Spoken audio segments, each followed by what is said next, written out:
Fala galera, tudo bem? Hoje nós vamos falar de organelas citoplasmáticas. Nossa primeira organela citoplasmática é o citoesqueleto, que vai dar sustentação para as células. Ele vai manter todas as outras organelas citoplasmáticas, que são estruturas que vão ajudar no funcionamento da célula. Então, a primeira dessas estruturas é o citoesqueleto, que vai manter cada uma mais ou menos ali no seu lugar. E em algumas células, esse citoesqueleto pode formar pseudópodes, que seriam, traduzindo aí, falsos pés.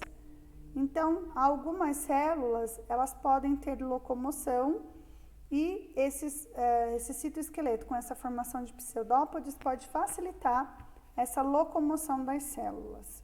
Um exemplo de células com movimentação são os nossos leucócitos. Alguns tipos de leucócitos, que são nossas células de defesa, eles vão até o local onde a gente tem uma infecção, uma tentativa de entrada de um micro-organismo, e ele vai agir, mas para ele chegar até esse local, ele vai formando pseudópodes.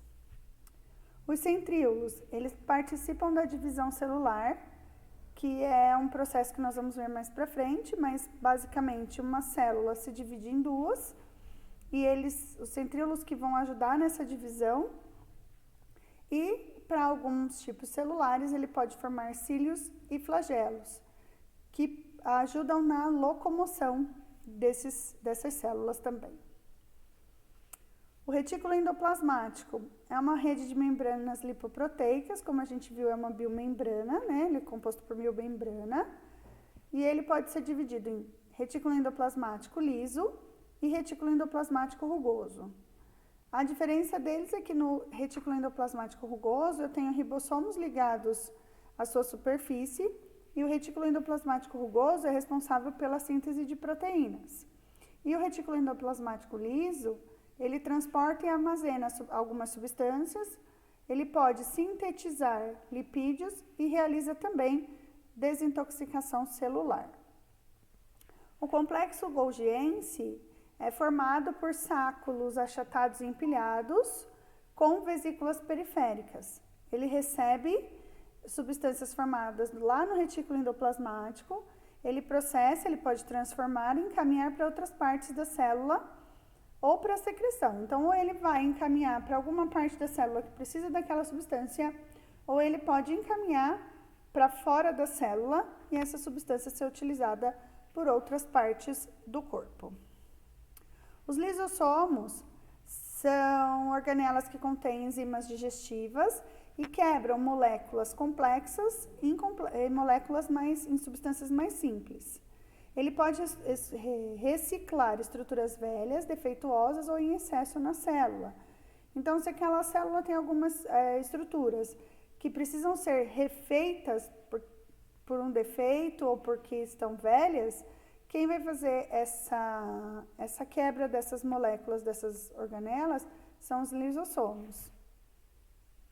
Os peroxissomos, eles degradam água oxigenada. Ele vai funcionar na célula animal como uma organela de desintoxicação e nas células vegetais como uma organela que transforma lipídio em açúcar na semente.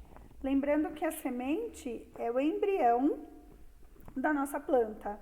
Então, dentro lá da semente, ele precisa de substâncias que ajudem a sua nutrição para que ele se desenvolva numa nova planta. Então, esses peroxissomos na célula vegetal vão ajudar nessa nutrição do embrião. As mitocôndrias são as organelas fornecedoras de energia através da respiração celular. Então, para que a respiração celular aconteça, eu preciso de duas substâncias, glicose e oxigênio. Antes de utilizar o oxigênio, eu vou passar por uma etapa chamada glicólise, que é a quebra dessa glicose, e eu já vou começar tendo um fornecimento de energia. Lá dentro da mitocôndria, eu vou ter a fermentação lática, a fermentação alcoólica, o ciclo de Krebs e a cadeia respiratória, resultando em 32 a 34 ATPs, que é a nossa molécula, a nossa moeda de energia. E nas células vegetais, né, a outra organela é o cloroplasto, que possui um pigmento chamado clorofila e é responsável pelo processo de fotossíntese. O que seria o nosso processo de fotossíntese? Seria um processo de obtenção de transformação de matéria inorgânica em matéria orgânica e formação da biomassa, que vai ser usada na cadeia alimentar. Por hoje é só. Espero que tenham gostado. Se gostaram, deixa um like, se inscreva no canal e um beijo virtual.